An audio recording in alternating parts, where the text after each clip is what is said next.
ang nagsasakripisyo para sa ikabubuti ng kanilang mga anak. Isa itong obligasyon na dapat panindigan nang sa ganon pagsapit ng takdang panahon. Sila na mismo ang magbalik ng pag-aaruga at pagmamahal na iyong kinakailangan. Ikaw kabarangay, nakabawi ka na ba sa mga sakripisyo ng iyong nanay?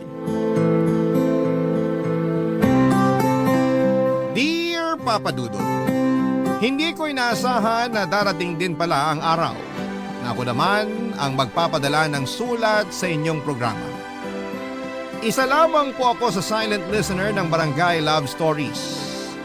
Ang mga kwento ninyo ang naging jam ko tuwing nagdadrive ako sa daan, lalo na tuwing traffic.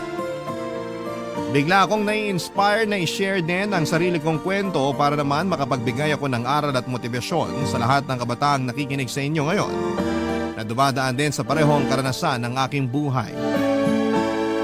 Ako po si Sally, 37 years old. Laking mahirap pero dahil sa determinasyon at pagpupursige ay isa na ngayon akong business owner ng maliit na Japanese restaurant dito sa Maynila. Kailanman ay hindi ako nagreklamo sa pagiging busy ko sa buhay. Sa katunayan, Papa Dudut, ay sobrang thankful pa nga ako dahil hindi ako nawawala ng pinagkakabalahan. Wala po akong karapatang magreklamo dahil ang buhay na tinatamasa ko ngayon ay ang buhay na araw-araw kong dinadalangin noong bata pa lamang ako. Lingid sa kalaman ng mga taong nakakakilala sa akin ay hindi naging maganda ang buhay ko noong bata pa lamang ako. Poorest of the poor kung maituturing ang estado namin, kasama ang nanay kong si Melba. Sa squatters area lamang kami nakatira noon. Wala kaming sariling gamit sa bahay, walang kuryente at ni palikuran ay wala kami. Wala akong kinalakhang ama. Pero ang kwento sa akin ng nanay Melba ko ay iniwan kami ng tatay ko noong 2 years old pa lamang ako. Dahil mas pinili niyang sumama sa ibang babae kesa panindigan kami.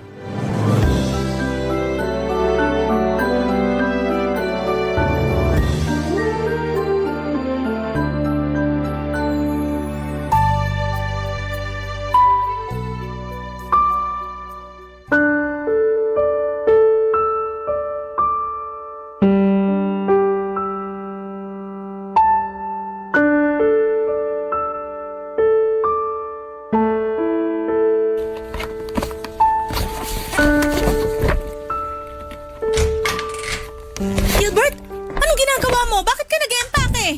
Aalis na ako rito. Ano? Saan ka naman pupunta? Hindi mo na kailangang malaman pa kung saan ako pupunta. Kailan ka naman babalik? Hindi mo yata naiintindihan yung sinabi ko. Aalis na ako. Hindi na ako babalik dito. Anong sabi mo? Paano si Sally? Iiwan mo siya sa akin? Bahala ka na sa kanya. Kung gusto mo siyang ipaampon, ipaampon mo siya. Wala na akong pakialam. Anong walang pakialam? Anak mo yun, Gilbert. Paano mo nasasabi ang bagay na yan? Hindi ko ginustong magkaanak. Alam mo yun. Aksidente lang yung nangyari. Ngayon, kung gusto mong alagaan yung bata, edi alagaan mo. Kung ayaw mo, ibenta mo na lang. Naririnig mo ba yung sinasabi mo? Oo, at malinaw yung mga sinabi ko. Tapos na tayo, Melba. At sa'yo na yung bata kung gusto mo. Paano mo nagagawa to? Dahil ba sa babae mo? Siya bang nagutos na iwan mo kami kaya ka nagkakaganito? Wag mong idamay dito si Rita. Ako ang nagdesisyon na sumama sa kanya. Wala siyang kinalaman dito. Ah, talaga? Paano wala siyang kinalaman dito? Siya ang dahilan kung bakit mo kami iiwan ng anak mo. Hindi siya ang dahilan kung bakit ako aalis. Ano? Anong dahilan? Sabihin mo sa akin. Kasi ayoko na sa'yo. Ganun lang kasimple yun. Hindi na kita gusto. Sawa na ako sa buhay na meron tayo. Gusto kong magsimula ulit. Dahil hindi naging maganda ang buhay ko sa'yo. Ang kapal ng mukha mo! Grabe ka, Gilbert! Iniwan ko lahat para sa'yo. Nasira ang pangalan ko dahil sa'yo. Pinaglabang kita sa pamilya ko tapos ganitong gagawin mo sa akin. Kasalanan mo na yun. Masyado ka nagpabulag sa pag-ibig, Melba. Sa susunod, huwag mong ibigay ang lahat sa isang tao para kapag iniwan ka, may matitira para sa'yo. Hayop ka! Anong klaseng lalaki ka? Hindi ka na nahiya sa pinaggagawa mo! Kanino naman ako mahihiya? Sa'yo? Wala ka na maambag sa buhay ko eh. Ayos ka talaga! Tigilan mo nga ako! Walang hiya ka! Pareho lang tayong walang hiya. Huwag kang magmalinis. Dahil pareho lang tayong makasalanan. Sige, umalis ka! Iwan mo ako, iwan ko rin si Sally! Sabi ko nga sa'yo, ikaw na ang bahala sa batang yun. Kung gusto mo siyang iwan mag-isa, bahala ka. Gilbert! 2 taong gulang lang yung anak mo! Paano mo nagagawa to? Pasensya na, pero kahit anong sabihin mo, hindi na magbabago ang isip ko. Maiwan na kita. Sandali, Gilbert! Sandali lang! Ano? Parang awa mo na, huwag mo kaming iwan. Hindi ko alam kung paano kami mabubuhay nang wala ka. Please, huwag ka nang umalis. Nagmamakaawa ako sa'yo, dito ka na lang. Huwag kang lumuhod dyan. Kahit paluran mo ako, aalis pa rin ako. Kaya maawa ka sa sarili mo. Isipin mo naman yung anak mo. Wala siyang magiging ama. Hayaan mo na lang ba yun? Wala din akong amang kinalakihan. Kaya siguradong kakayanin din niyang mabuhay ng walang tatay. Alis na ako. Huwag mo na akong habulin. Gilbert! Sandali lang! Gilbert! Walang iya ka! Karmahin sana kayong dalawa! Sinusumpa ko tong araw na to, hindi kayo magiging masaya ng babae mo! Wala kang kwentang ama! Mabulok ka sana sa impyerno! Simula noon ay mag-isa na akong itinaguyod ni Nanay Melba kahit na sobrang hirap ng buhay namin noon. Pagtungtong ko ng edad na 8 ay nagkaroon ng live-in partner si Nanay, isang construction worker. Na nung una ay mabait pero sakalang lumabas ang totoong ugali nito noong nalulong na siya sa sugal. Naging mapanakit ang boyfriend ni Nanay lalo na tuwing lasing ito. Halos gabi-gabi niyang sinasaktan si Nanay noon. At maging ako ay hindi nakaligtas mula sa malulupit nitong kamao. Halos 2 taon din naming tiniis ang pang-aabuso sa amin ng boyfriend ni Nanay, Papa Dudut. Hindi niya magawang iwan ang lalaki dahil malaki ang naitutulong niya sa amin pagdating sa mga gastusin namin sa bahay. Hanggang sa isang araw ay bigla na lamang ni-raid ng mga pulis ang bahay namin dahil nagtutulak pala ng droga ang kinakasama ni Nanay. Nakulong ang lalaki at simula noon ay hindi ko na ulit siya nakita pa sa buhay namin. Muli ay naiwan kaming mag-ina para harapin ang problema namin sa kahirapan. Papa Dudut, hindi ko makakalimutan kung gaano kahirap ang naging buhay namin noon. Hanggang ngayon ay ginagawa ko pa ring inspirasyon ng batang Sally na patpatin at laging umiiyak gabi-gabi dahil walang laman ng sikmura. Sa kabila ng buhay namin yon ay malaki ang pasasalamat ko kay Nanay Melba dahil hindi siya sumuko. Kahit wala kaming pera ay pinilit niya akong pag-aralin para mapaghandaan ko raw ang kinabukasan ko.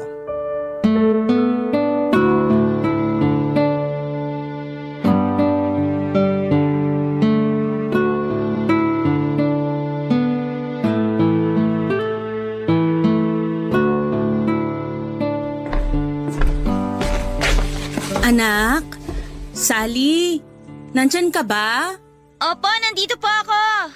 Bakit po, Nay? Isukat mo tong uniform mo. Parang hindi na yata kasya sa'yo ah. Hindi na po talaga kasya yan, Nay. Last year pa yan hindi kasya eh. Last year pa ba hindi kasya? Ba't hindi mo sinabi sa akin? Sinabi ko naman po sa inyo noon eh, kaso sabi nyo wala pa tayong pambili. Kaya antayin ko na lang matapos yung pasukan para makabili tayo ng bago kapag grade 4 na ako. Ganun ba? O siya sige, gagawa natin yan ng paraan. Ang tanong, meron na po ba kayong pambili ng bago kong uniform? Siyempre naman, may naitabi akong pera dyan para sa uniforme mo. Yung totoo po, Nay. Wala na nga tayong pambili ng bigas eh. Uniform pa kaya? Wala ka bang tiwala sa nanay mo? Hayaan mo, bukas na bukas, may uniform ka na. Nay, 10 years old na po ako. Alam ko na po na mahirap lang tayo. Alam kong wala tayong pera na pambili ng bagong uniform. Kaya wag niyo nang itago sa akin yung sitwasyon natin. Mahirap tayo, oo. Totoo yon. Pero hindi ibig sabihin no na hindi ko na kayang ibigay yung mga pangangailangan mo. Magtiwala ka sa akin, mabibigyan kita ng bagong uniform bago magsimula ang pasukan. Matagal pa naman may 2 linggo pa kaya mapaghahandaan ko pa yan. Paano po kung tumigil na lang kaya ako sa pag-aaral? Ano? Bakit naman? Para po makatulong ako sa inyo sa pagtatrabaho. Tsaka para hindi na rin kayo mahirapan sa paghahanap ng mga gamit ko sa eskwelahan. Hindi pwede. Kailangan mong mag-aral. Kapag tumigil ka, maiiwanan ka ng mga kaklase mo. Gusto mo ba yon? Okay lang naman po yun sa akin Ang mahalaga po, matulungan ko kayo. Anak, wag mo na akong alalahanin. Kaya kitang pag-aralin. Kaya kong pagtrabahuhan yun. Wala ka bang tiwala sa akin? Meron po. Yun naman pala Wag mo nang problemahin ang pag-aaral mo. Ako nang bahala dyan. Alam mo ba na edukasyon ang isa sa mga pinakamahalagang sandata na pwedeng magkaroon ng isang tao? Bakit naman po? Kasi ang pagkakaroon ng maayos na edukasyon ang magbibigay sa atin ng daan para sa pagbabago. Pagbabago? Paano naman po yun? Isipin mo na lang. Mahirap tayo ngayon, di ba? Wala tayong perang pambili ng gamit mo sa eskwelahan nyo. Pero kapag nag-aral ka at nakapagtapos, kapag nagkaroon ka na ng diploma, magagamit mo yun para makapaghanap ng maayos na trabaho. Kapag nagkatrabaho ka, magkakaroon ka na ng pera. Hindi ka na mahihirapan sa mga gastusin. Yun ang isa sa mga pagbabagong pwedeng ibigay sa iyo ng edukasyon. Talaga po? Oo. Kailangan mong makapagtapos para magkaroon ng pagbabago sa buhay natin. Kayo po ba? Nakapagtapos po ba kayo? Ako? Hindi Kaya tingnan mo tong buhay natin ngayon. Mahirap na nga kami noon. Mahirap pa rin tayo hanggang ngayon. Huwag mo akong tutularan ha? Hindi ko sineryoso ang pag-aaral ko, kaya ganito ko ngayon. Sige po, mag-aaral po ako ng mabuti para mabago na natin tong buhay natin. Tama yan. Pagigihan mo ang pag-aaral para yung mga pangarap mo ngayon, makamit mo sa pagtanda mo. O sige na, itabi mo na tong uniform. Hahanap tayo ng kapalit niyan bukas. Sige po! Papadudot, isa sa mga magagandang katangian ni Nanay Melba ay ang pagiging madiskarte nito. Kahit na walang pera ay palagi siya naghahanap ng paraan para lamang maipagpatuloy ko ang pag-aaral ko. Kapag malapit na ang pasukan ay nagbabahay-bahay siya sa iba't ibang lugar para humingi ng mga lumang notebook na hindi na ginagamit. Ang ginagawa nito ay binabaklas ni Nanay ang mga notebook na yon sa kanya pagsasama-samahin ang mga pahinang walang sulat. Pinagtatagpi-tagpi niya ito gamit ang yarn para makabuo ng bagong notebook na pwede kong gamitin sa pasukan. Pagdating naman sa uniform ay kinakausap ni Nanay ang mga graduate na mula sa eskwelahang pinapasukan ko para hingin ang mga uniforme nila na hindi na nila gagamitin pa. Ganon din pagdating sa mga sapatos at bag. May mga mabubuting loob naman na nagbibigay tulong kay Nanay at malaki ang pasasalamat ko sa kanila dahil naging parte sila sa success na meron ako sa ngayon. Papadudot kung ang mga kaklase ko noon ay puro brand new ang gamit tuwing nagsisimula ang pasukan. Ako'y pawang pinaglumaan ang gamit ko. Ganon pa man ay hindi ko ito kinakahiya dahil alam ko sa sarili ko na ang mga suot at gamit ko sa eskwela, hindi man bago ay pinaghirapan ito ni Nanay Melba ko.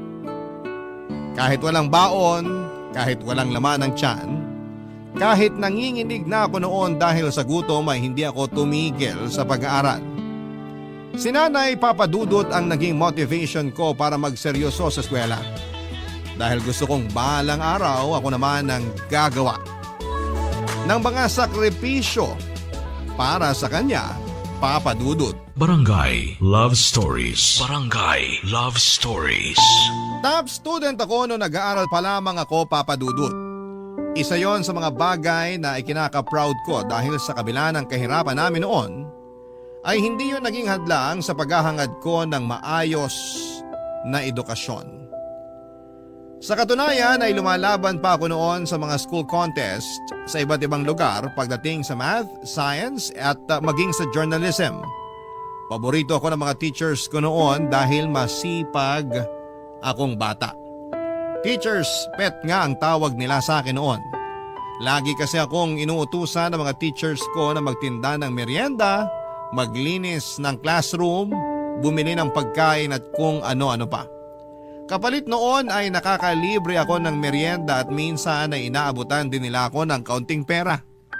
Payakman na maituturing ang pamumuhay namin noon ni Nanay Melba. Masasabi kong masaya pa rin naman ang naging kabataan ko. Kapag walang pasok ay tinutulungan ko si Nanay na magbenta ng gulay. Pagsabit naman ng hapon ay nangangalakal kami. Kada weekends naman ay tumatanggap si Nanay ng labada at naging bonding time na namin noon ang pagkusot ng mga damit. Ambisyosa akong tao, Papa Dudut, at yon ang nag-push sa akin para abutin ang mga pinapangarap ko sa buhay. Lahat ng pwedeng pagkakitaan ng isang bata ay pinasok ko na sa kagustuhang makatulong kay Nanay. Alam ko kasing hirap na siya noon. May mga gabi na kung kailan akala niya ay tulog na ako, lagi ko siyang napapakinggan na humihikbi dahil na rin siguro sa pagod at hirap ng buhay. Bilang isang anak ay ginawa ko na ang lahat para kahit papaano ay mabawasan ng pasang problema ng nanay ko.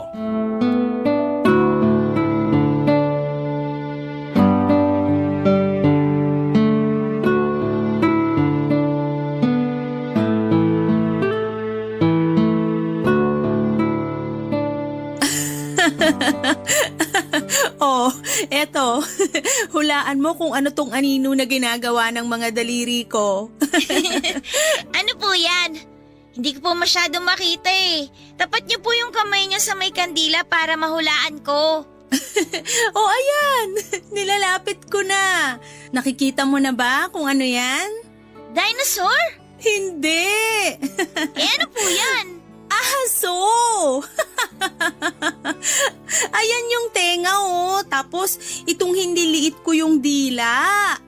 Parang hindi naman po aso yan eh. Nay, bakit po pala hindi na bumalik yung kuryente natin? Ayaw na tayong pakabitin ng kapitbahay natin eh. May nanguhuli na raw kasi. Hayaan mo, kapag nakapag-ipon ako ng pera, magpapakabit ako ng sarili nating kuryente. Eh paano po ako makakagawa ng assignment niyan? Dito ka na muna sa may kandila. Maliwanag naman eh. Kapag po ako lumaki na tapos nagkatrabaho, magpapakabit po ako ng maraming ilaw dito sa bahay para po maliwanag. Aba, magastos yun sa kuryente. Kahit na po. Nakakatakot kasi kapag madilim eh. Baka po mamaya may sumilip na multo dyan sa may bintana. Naku, tinatakot mo lang sarili mo. Hindi naman totoo ang multo eh. Basta yun po ang bibiling ko kapag may trabaho na po ako. Iba ka rin ano? Ano pa? Ano pa yung mga pangarap mo na gusto mong gawin pagtanda mo? Marami po. Kapag po may sarili na tayong bahay, gusto ko po magpagawa ng swimming pool. Tapos po, gusto ko rin bumili ng relo. Yung pong katulad sa kaklase ko, yung relo po na may calculator. Calculator?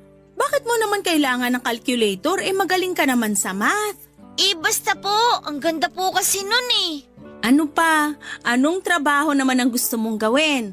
Kapag nakapag-college ka na, anong kurso yung kukunin mo? Gusto ko po doktor. Doktor? Bakit naman yun ang napili mo? Eh kasi po, gusto ko pong tumulong sa mahihirap na hindi po kayang magpa-ospital. Di po ba yung anak ng kapitbahay natin, namatay daw po kasi ayaw po nilang itakbo sa ospital kasi daw wala po silang pambayad. Oo, nagkaroon ng pneumonia yung bata tapos ayaw ipagamot sa ospital kasi malaki daw yung sinisingil. Kaya sa bahay na lang siya ginamot. Mga ganong tao po yung mga gusto kong tulungan, Nay. Yung mga tulad natin na mahihirap lang. Ang bait mo namang bata. Iniisip mo pa talaga yung makakatulong sa iba. Mabuti yan. Basta pag-igihan mo lang ang pag-aaral mo. Magiging mabuti at magaling na doktor ka rin paglaki mo. Kayo po, Nay, ano po bang pangarap niyo nung bata kayo? Ako? Gusto kong maging teacher noon pero dahil nga hindi ko natapos yung pag-aaral ko, hindi ko naabot yung pangarap kong yun. Sayang naman po. Maliban sa maging teacher, ano pa po yung pangarap niyo noon? Ano pa nga ba? Wala naman na. Ang gusto ko lang naman talaga noon magkaroon ng masaya at tahimik na pamilya. Yung kahit hindi mayaman pero hindi naman naghihirap na tulad natin ngayon. Basta yung simpleng pamilya lang, buo, masaya, tahimik, puno ng pagmamahal. Ganun lang kasimple yung pangarap ko noon. Ako na lang po ang bubuo ng pangarap niyong yan, Nay. Ako po yung magbibigay sa inyo ng masayang pamilya. Kapag po nakaahon na tayo sa hirap, gagawin po natin lahat ng gusto nating gawin para po maging masaya tayo kahit po dalawa lang tayo. Talaga ba? Oo naman po! Kaya katulad po ng sinabi nyo, pagbubutihin ko po talaga yung pag-aaral ko po para sa inyo. Maganda yan. Sana patuloy kang bigyan ng inspirasyon ng mga pangarap mong yan. Basta magtiwala ka lang sa Panginoon. Maaabot din natin ang mga nais natin pagdating ng panahon. Papadudot marahil noon ang mga pangarap ko noong bata pa lamang ako ay parang napaka-imposibleng mangyari. Masyadong matayog. Ang mga kahilingan ko sa buhay na mahirap kamtin, lalo na sa estado namin noon, pero hindi ko ginawang hadlang ang kahirapan para abutin ang mga pangarap na yon.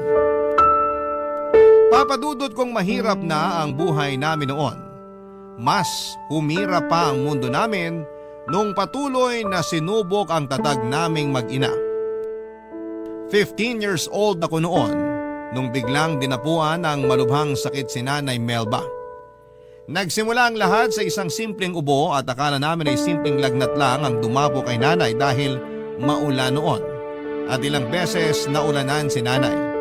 Pero ang ubong yon ay hindi na naalis-alis pa.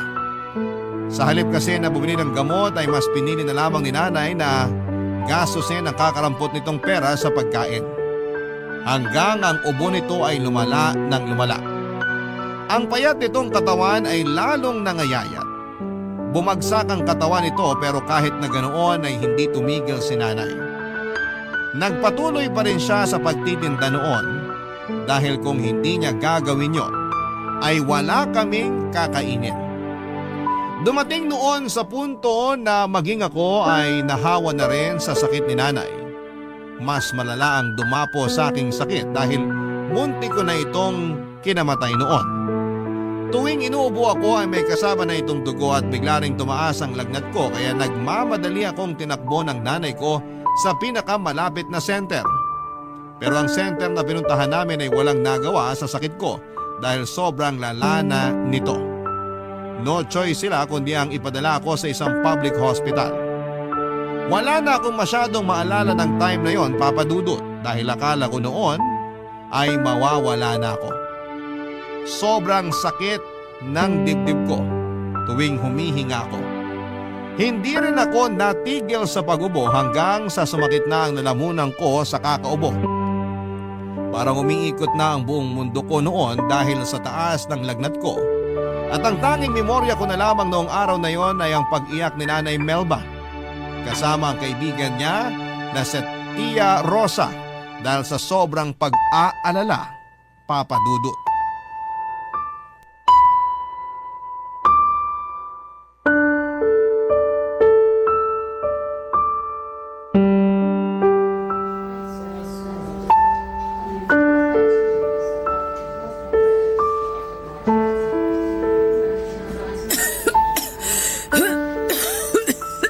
Melba, ikaw rin. Magpatingin ka na kaya. Malala na rin yung lagay mo, oh. Hindi na. Kaya ko na to. Kung pati ako ay magpapa-ospital, hindi ko na alam kung saan ako kukuha ng pambayad. Kanina pa nga ako hindi mapakali kung saan ako kukuha ng pera para dito eh. May naitatabi ka ba dyan na pwedeng mahiram? Naku, wala eh. Ako rin naman maraming bayarin ngayon. Walang-wala rin ako ngayon eh. Ganun ba? Paano na kaya to? Huwag mo nang problemahin yon. Ang isipin mo na lang muna ngayon ay yung kalagayan ninyong mag-ina. Kaya nahawa yung anak mo dahil dyan sa pagpapabaya mo eh. Dapat nung una pa lang, ipinagamot mo na yung sakit mo. Tingnan mo, mas lumala tuloy. Hindi ko naman alam na aabot sa ganito yung sitwasyon namin eh. Magpatingin ka na rin para mabigyan ka na nila ng gamot. Huwag mo nang alalahanin yung gastos. Maya-maya, may darating ng tulong. Tulong? Saan naman manggagaling yung tulong na sinasabi mo? Ganito kasi yun eh. Pasensya ka na kung pinangungunahan kita ha. Pero tinawagan ko kasi si Gilbert. Si Gilbert? Bakit mo naman ginawa yun, Rosa? Nag-aalala na rin kasi siya sa inyong mag-ina eh. Wala naman akong maipahihiram sa iyong pera. Kaya ako na mismong humingi ng tulong kay Gilbert. Alam ko naman na kahit magkamatayan, hindi ka lalapit sa lalaking yun. Kaya ako na ang kumausap sa kanya. Rosa, hindi ko kailangan ng tulong ni Gilbert. Isang tabi mo na lang muna ang pride at galit mo sa tao. Kailangan niyo si Gilbert ngayon. Kailangan siya ng anak mo. Rosa, Melba, O ayan na pala si Gilbert. Salamat naman at nagpunta ka agad dito. kumusta na si Sally? Inadmit na siya ng mga doktor. Malala raw ang lagay niya eh. Pero nasalina na siya ng gamot. Ang sabi ng doktor, tuberculosis daw ang sakit niya. TB? Paano naman nangyari yun, Melba? Bakit mo naman pinaabot sa ganito kalala ang sitwasyon niyo? Hindi ko naman alam na TB na pala tong nararamdaman ko eh. Huwag na kayong magsisihan. Ang mabuti pa, kausapin mo tong si Melba na magpa-admit na rin dahil ang tigas ng ulo. Ayaw niyang magpatingin sa doktor. Hindi ka pa ba nila nasi-check up? Hindi na kailangan. Hihingi na lang ako ng gamot. Mawawala na rin to. Magpatingin ka na sa doktor. Hanggang ngayon talaga, ang tigas pa rin ang ulo mo. Wala akong pambayad sa doktor. Kaya... Huwag mo nang problemahin yan. Ako nang magbabayad sa mga gagastusin niyo rito. Ang malaga ay gumaling si Sally, pati na rin ikaw. Hayaan mo.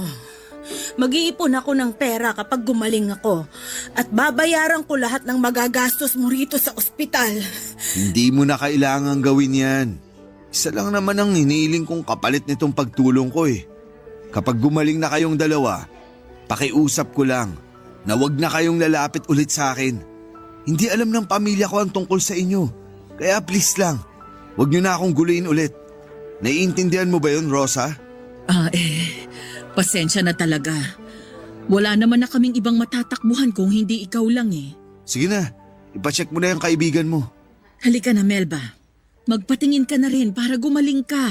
Sandali, hindi pa kami tapos mag-usap ni... Halika na.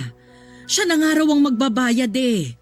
Hayaan mo na lang siyang bumawi sa inyong mag-ina. Gilbert, maiwan ka na muna namin ha. Ipapatingin ko lang to si Melba bago pa siya makahawa ng iba.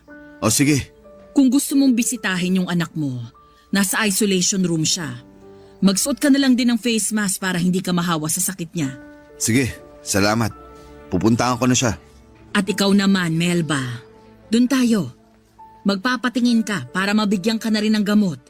Sulitin mo na itong kabutihang ibinibigay ni Gilbert. Dahil baka hindi na ulit ito mangyari. Oo na, hindi na talaga ulit ito mangyayari. Nagkaroon pa ako ng utang na loob sa lalaking yun. Hindi yon utang na loob. Kabayaran niya yon sa pag-iwan niya sa inyong mag-ina. Kaya wag mo nang isipin yon. Yung gagastusin niya ngayon, kakarampot lang yon kumpara sa yaman na meron siya ngayon. Halika na. Sa awa ng Diyos ay nakaligtas naman ako sa pagsubok na yon ng buhay ko, Papa Dudut. Dahil sa diretsong gamutan ay mabilis na nawala ang sakit ko, ganon din kay Nanay Melba. Noong nalaman kong ang tatay ko ang tumulong sa amin sa pagbabayad ng mga gastusin sa ospital ay naisipan ko siyang pasalamatan. Hinanap ko kung saan nakatira si tatay pero hindi natuloy ang plano kong pasalamatan siya. Noong nakita ko kung gaano kaganda ang buhay ng ama ko. Malaki ang bahay nila, sakto noon na nasa veranda sila. ng kanilang tahanan noong nagpunta ako sa kanila. May 3 siyang anak at puro babae. Maganda rin ang asawa niya habang pinagmamasdan ko sila. Mula sa labas na masayang kumakain ng merienda ay hindi ko po maiwasang makaramdam ng inggit. Bigla ko naawa sa sarili ko, Papa Dudut. Anak din ako ni Tatay Gilbert, pero bakit hindi ko man lang naranasan ang buhay na meron ang mga anak niya ngayon? Sobrang saya nila habang kami ni Nanay Melba ay araw-araw naming pinoproblema kung paano kami makakasurvive sa bawat araw namin. Mula sa pasasalamat ay binalot ako ng galit ng mga oras na yon. Hindi ko maiwasang magtanim ng sama ng loob sa kanya dahil sa pagtalikod na ginawa niya sa amin. Pero kahit na ganoon ay wala akong planong sirain ang tahimik na buhay ni tatay. Ang ginawa ko na lamang ay naglakad ako palayo at binalikan si Nanay Melba na natatanging pamilya ko.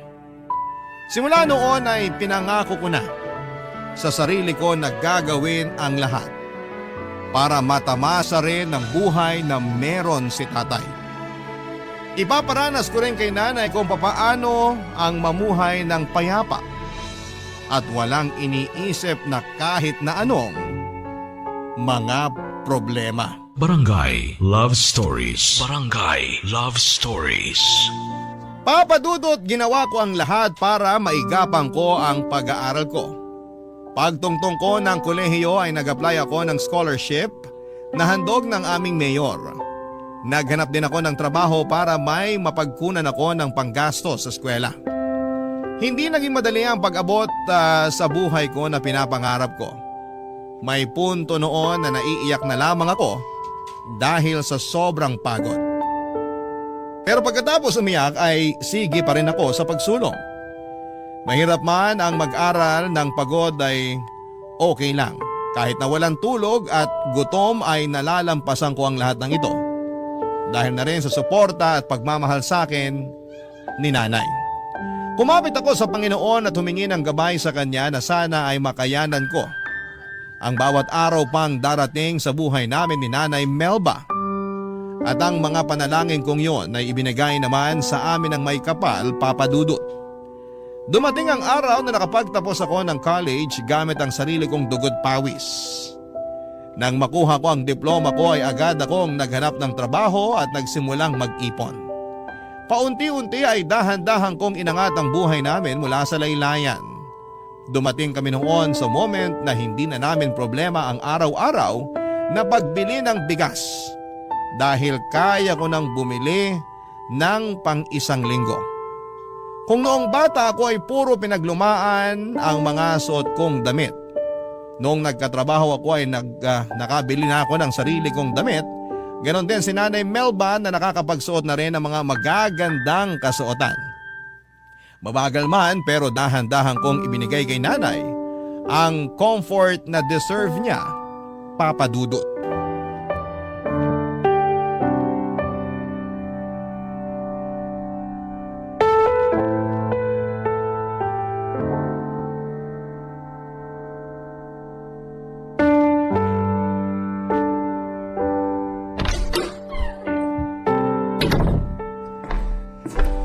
Anak, Happy birthday, nanay ko!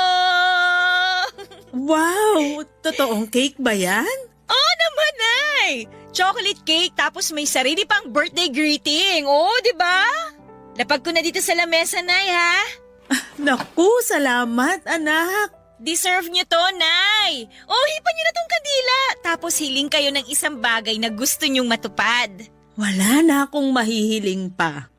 Ang gusto ko lang gawin ngayon ay magpasalamat sa mga pagpapalang natatanggap natin ngayon. Ay. Hipan ko na ba? Opo! Ayan! Happy 50th birthday po, Nay! Oy, may binili rin po akong pansit dito. Halika na, Nay. Kumain na tayo. Maupo na kayo dyan. Sige na. Salamat. Siyempre, hindi magiging birthday celebration to kung walang regalo. May regalo ka para sa akin? Oo naman, Nay! natatandaan ko pa po nung bata ako, kahit wala tayong handa, hindi pwedeng wala kang regalo sa akin tuwing birthday ko. Kaya ako naman ngayon na magbibigay sa inyo ng regalo. Eto po, Nay. Ano naman to? Buksan niyo na po. Wow! Blouse! Sakto paboritong kulay ko pa to. Yellow na floral. Salamat talaga dito, anak ha. Kayo po ang dapat kong pasalamatan, Nay. Kasi kung hindi dahil sa inyo, hindi naman natin maaabot kung ano man ang meron tayo ngayon. Hindi niyo ako pinabayaan noon, kaya ako naman ngayon ang magbabalik ng lahat ng sakripisyo na ginawa niyo para sa akin. Sinong mag-aakala, no? Naaabot din pala tayo sa ganitong klase ng buhay. Akala ko nun mamamatay na lang akong mahirap eh. Siyempre, hindi ko po hahayaan yun, Nay. Hindi ba't nangako nga po ako sa inyo na ako ang aabot ng pangarap ninyo? Ito na po yun. Unti-unti na nating naaabot yung mga pangarap na yun. Wala pa tayo sa buhay na talagang gusto natin, pero at least ramdam naman natin na malapit na tayo sa rurok. Konting tiis pa, Nay. Magiging maayos din ang buhay natin. Sa totoo lang, masaya na ako sa ganito eh.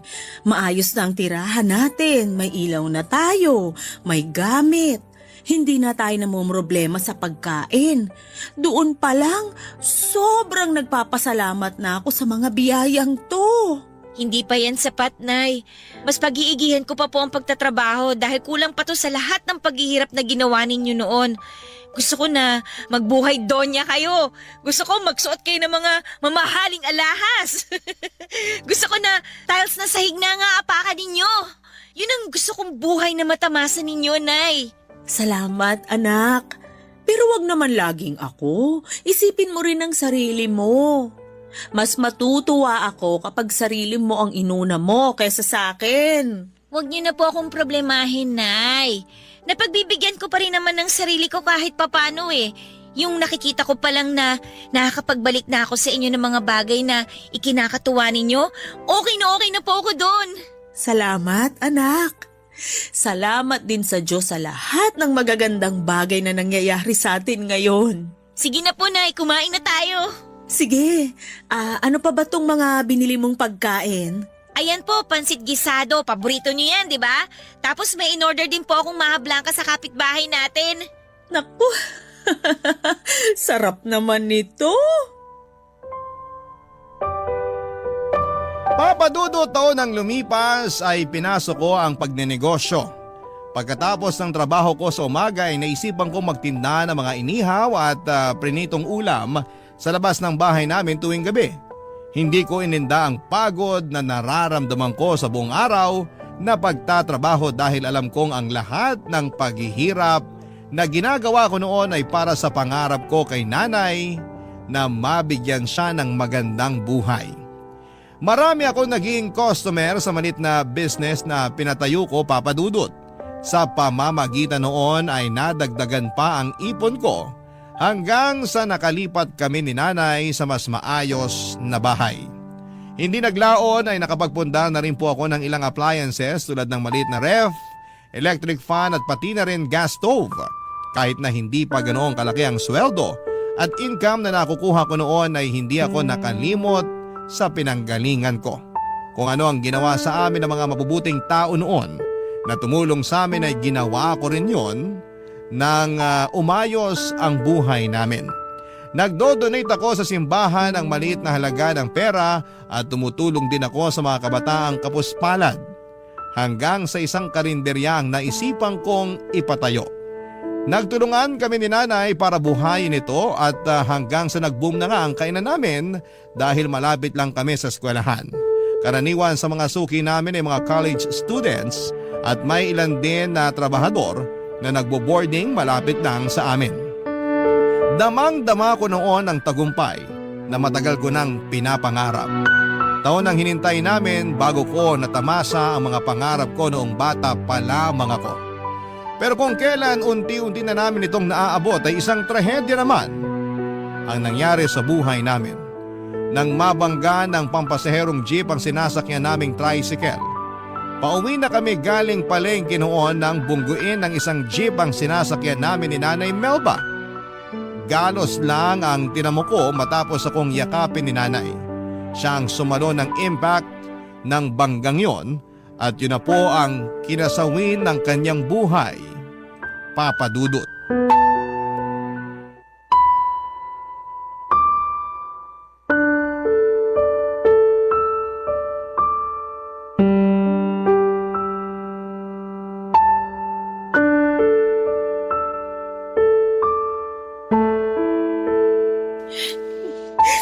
Sally, Tiyang Rosa, wala na po si nanay.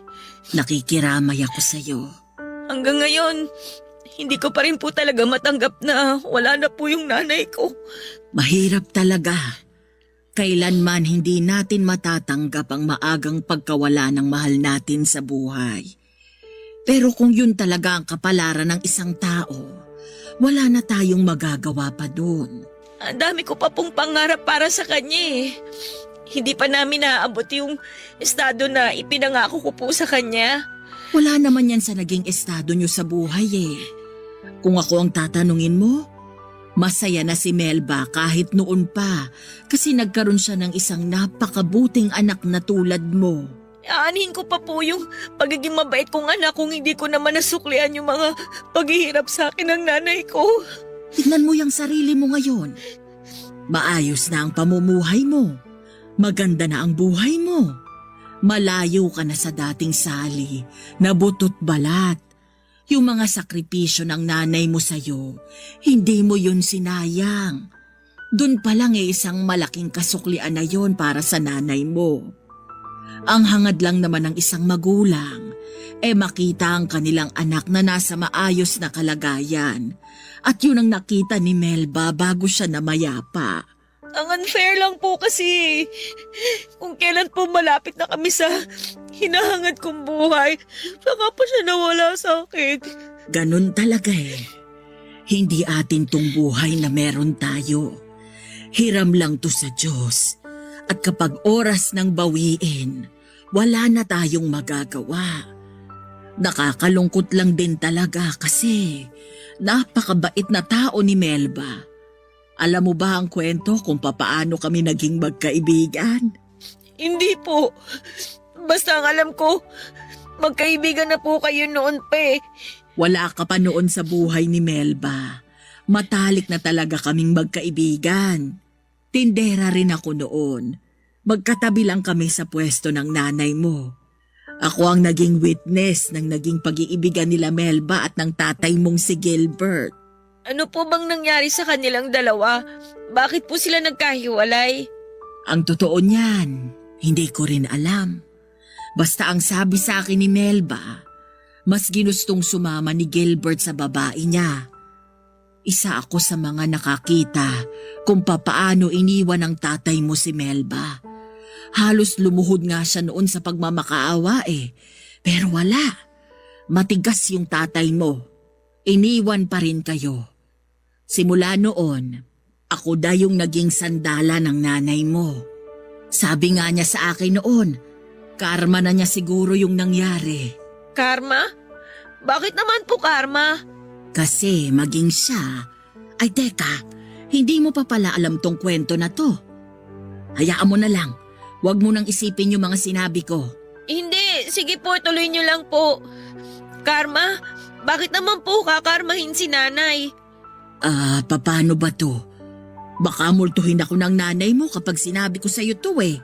Tiyang Rosa, sabihin niyo na po. Nasimulan niyo na pong ikwento eh. Pero huwag kang magagalit sa nanay mo kapag nalaman mo ang totoo ha?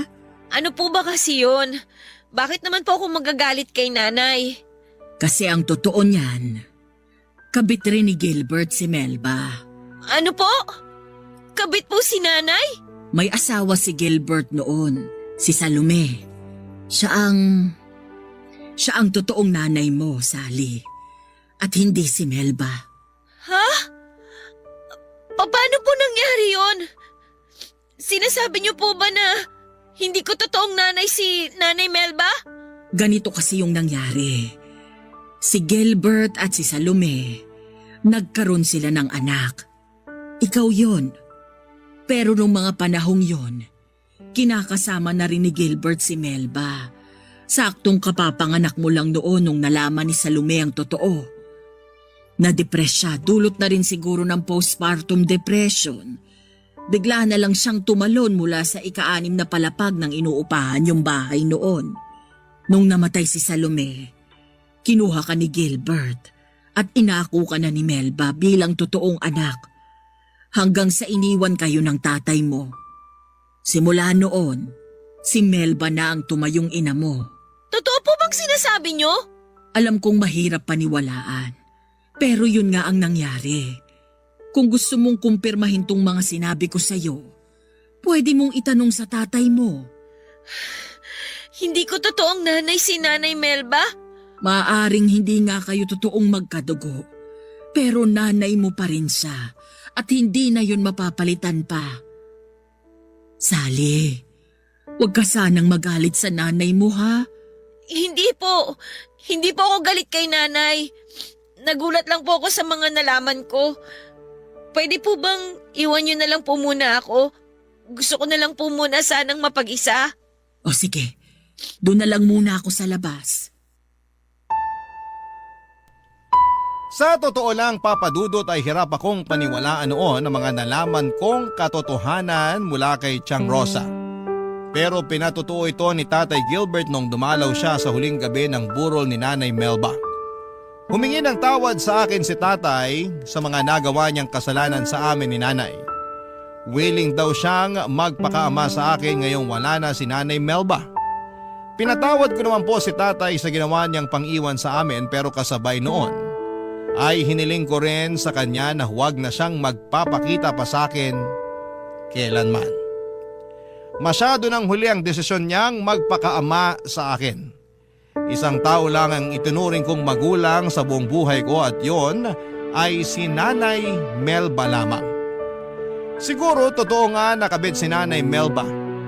Isa siya sa mga sumira sa pagsasama ng totoong magulang ko, pero ang makasalanang pag-ibig na yon na nangyari noon ay matagal nang pinagdusahan ni Nanay. Bumawi siya sa pamamagitan ng pagkupkop at pagpapalaki sa akin kahit na hindi naman niya ako totoong anak, at sapat na yon sa akin bilang kapatawaran. Pagkatapos ilibing ni Nanay Melba at ipinagpatuloy ko ang mga nasimulan kong pangarap. Mula sa maliit na karinderya ay nagpatayo ako ng sarili kong Japanese restaurant matapos akong kumuha ng kurso sa cooking. Ang negosyo kong yon ay umusbong hanggang sa nagkaroon po ito ng isa pang franchise. Hindi naglaon ay nakapagpatayo po ako ng sariling bahay na mas malaki pa sa bahay ng tatay ko. Lahat ng bagay na gusto kong makuha noong bata ako ay abot kamay ko na. Ang mga pangarap ko noon na sa panaginip lang natutupad ay naabot ko na. Nakakalungkot lang na hindi na ito natamasa pa ni Nanay Melba na siyang pangunahing rason kung bakit ako naghirap na abutin ang mga pangarap na yon. Papa Dudut, dito na po nagwawakas ang storya ko. Maraming salamat po sa inyo. Ang inyong forever kapuso at kabarangay, Sally. Barangay Love Stories. Barangay Love Stories. Napakasakit na nangyari kay letter sender. Pero buti sa uli, naging maayos pa rin ang buhay niya. Anong say mo sa Barangay Love Stories na ito?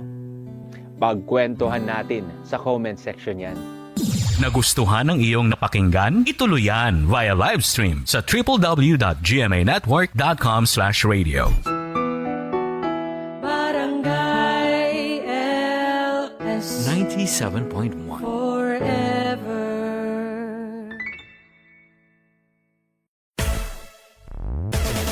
Barangay LS 97.1. Mga kwento ng pag-ibig, kwento ng pag-asa at mga kwento ng buhay dito sa Barangay Love Stories. Love stories.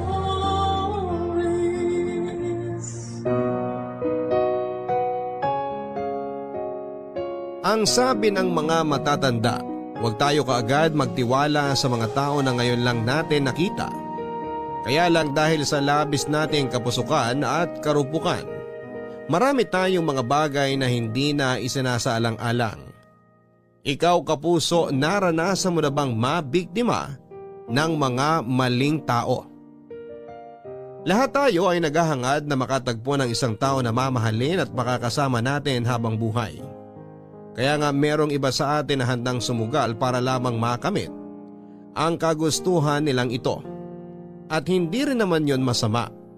Ganyan ang karanasan na nais ibahagi sa atin ng ating letter sender na si Vina. Simple lang naman ang pangarap niya. Yon ay ang mahalin ng lalaking gusto niya at bumuo ng masayang pamilya kasama ito. Kaya lang ay sinong mag-aakala na ang lahat ay mauuwi pala sa isang bangungot at malungkot na pagtatapos. Handa ka na bang makarelate sa kanya? Alamin natin yan sa mga kwento ng pag-ibig, buhay at pag-asa sa nangungunang Barangay Love Stories. Dear Papa Dudut, bago ko po simulan ang aking kwento ay gusto ko po munang bumati ng isang mapagpalang araw sa iyo at sa ating mga kabarangay. Ako po si Vina, 35 years old at nagtatrabaho bilang isang parlulista noon. Kaya lang dahil sa pandemic ay nagtitinda na lamang po ako ng pagkain online. Mabuti na lang dahil kahit papaano ay nakakaraos naman po kami ng aming pamilya sa tulong na rin ng aming mga kamag-anak. Tubong Quezon Province po talaga kami ng pamilya ko pero 7 years ago nang lumipat kami dito sa Maynila. Papadudot, ang storyang nais ko pong ibahagi sa inyo ay nangyari 10 taon nang nakakalipas. Kakatungtong ko pa lamang noon sa edad na 25. Pero pakiramdam ko, masyado na akong matanda at napag-iwanan na sa buhay. Nang mga panahon na yon, wala po akong boyfriend at hindi ko pa talaga nararanasang makipagrelasyon. Hindi naman po dahil sa mahigpit sina nanay at tatay, hindi lang po talaga ako ligawin noong kabataan ko dahil average girl lamang po ako. Sakto lang ang ganda, medyo patpate ng pangangatawan at may kaliitan din ang dibdib. Hindi rin ako pinakamatalino sa aming klase noong high school at college undergraduate lang ako dahilan para mas lalong bumaba ang self-esteem ko. Kaya nga aaminin ko na noong nag-birthday ako ay humiling ako sa Diyos na magka-jowa na. Desperada na nga siguro ako pero nakaka-frustrate na po kasi papadudot. At alam na alam nga ng pinsan at best friend kong si Althea ang nararamdaman ko ng mga panahong yon.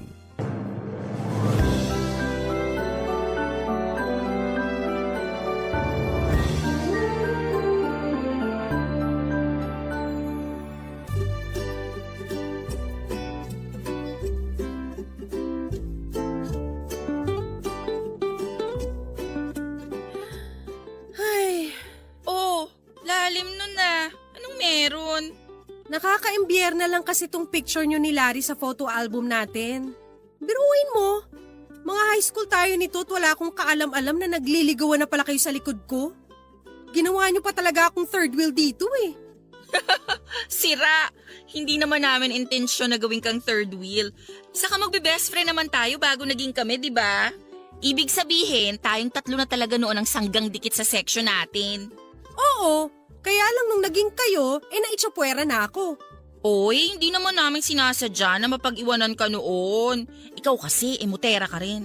Niyaya ka naman namin na sumama sa mga gala namin tapos ayaw mo. Madalas mong dahilan may iba kang lakad.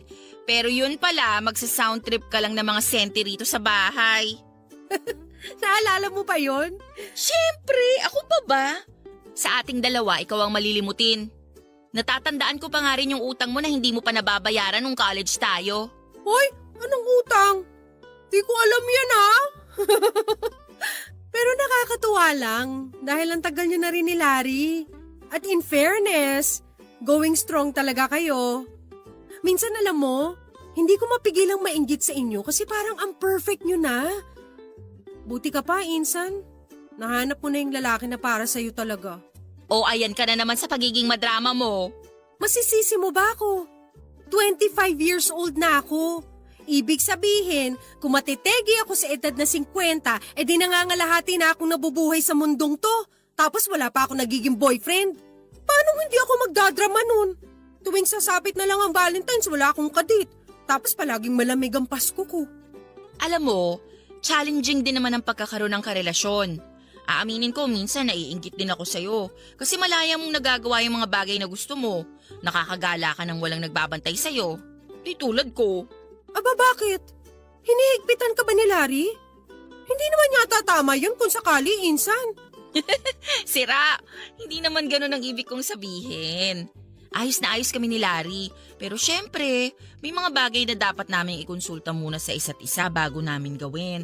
Kung tutuusin, ganun din naman siya sa akin. At kapag di namin yun ginawa, pareho kaming maiinis sa bawat isa. Yan naman pala. Ano pang nirereklamo mo? Buti ka nga may jowa samantalang ako, eto, wala. Bokya! Ano ka ba naman? Alam mo, insan, darating din ang lalaking para sa'yo. Hintayin mo lang at huwag kang magmadali sa buhay. Bata ka pa naman. Bakit? May batas ba na nagsasabi na dapat pag edad mo ng 25 may jowa ka na o nakapag-asawa ka na? Wala naman, di ba? Kahit na, automatic na yun. Tsaka tingnan mo mga magulang natin noon. Mas bata pa sa akin nakapag-asawa at nagkaanak. 23 lang si nanay nung pinagbuntis ako. At saka ilang beses mo na rin sinasabi sa akin na maghintay ako sa kung sino mang magiging jowa ko. Tuwing birthday ko na lang ipinapaalala mo sa akin na ang tunay na pag-ibig hindi minamadali. Kaso baka naman tumandang dalaga na ako nito, insan. Maawa ka naman sa akin. Grabe ka! Kung makapagsalita ka naman parang wala nang lalaking magkakagusto sa'yo ah. Sana hindi ako NBSB hanggang ngayon kung meron, di ba?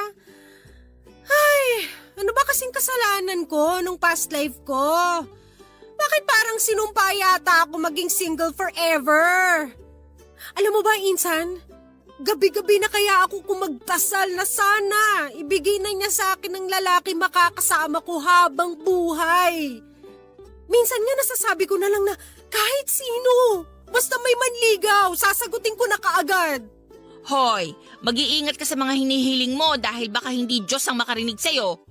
Baka si Satanas ang magbigay sa'yo ng kung sino mang yang lalaki na hindi naman pala karapat-dapat sa'yo. Tingnan mo tong tao na to. Imbis na i-cheer mo ko, ginaganyan mo pa talaga ako. Hindi ka ba talaga naaawa sa pinsan mong desperada na magkajowa? Ewan ko ba naman kasi sa'yo? Di ka mapakali samantalang hindi ka naman mauubusan ng isda sa dagat. Malay mo, hindi pala taga rito ang lalaki na makakatuluyan mo, di ba? Try mo rin kasing sumama sa amin ni Larry kapag nag-out of town kami. Ayoko. Gagawin niyo lang akong photographer niyo.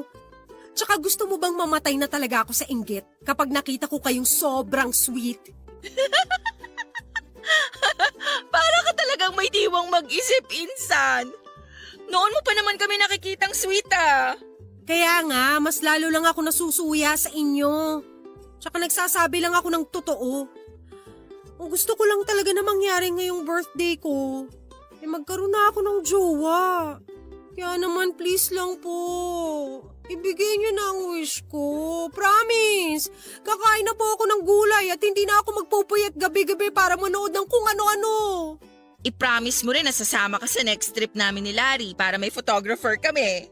Buisit talaga to!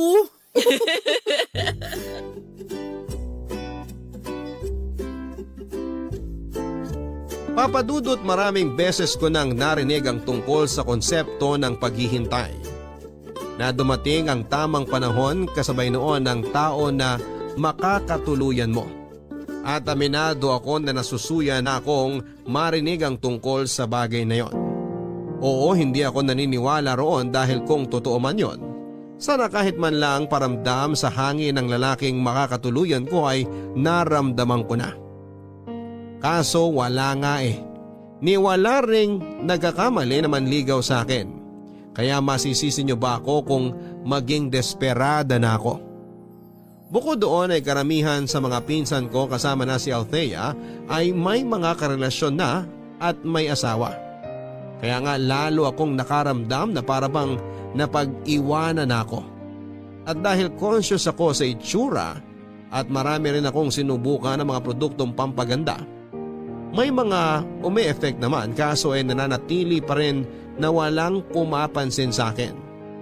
Nang mga panahon na yon ay tinanggap ko na nga lang ang kapalaran ko na maging matandang dalaga hanggang isang araw ay hindi sinasadyang natamaan ako ng bola ng basketball na noon ay dinidribble ng isang lalaki na nakilala ko na lang sa pangalang Justin. Sa totoo lang, imbes na masaktan o magalit ay para akong nakakita ng anghel na buwaba sa langit sa katauhan nga ni Justin, Papa Dudut. Hindi niyo ako masisisi kung ma-love at first sight ako sa kanya dahil talaga namang napakagwapo niya. Matapos nga niya ako na tulungang makatayo sa bangketa kung saan ako nakasubsob, nang matamaan ng bola ng basketball ay humingi rin kaagad siya ng paumanhin dahil sa mga nangyari.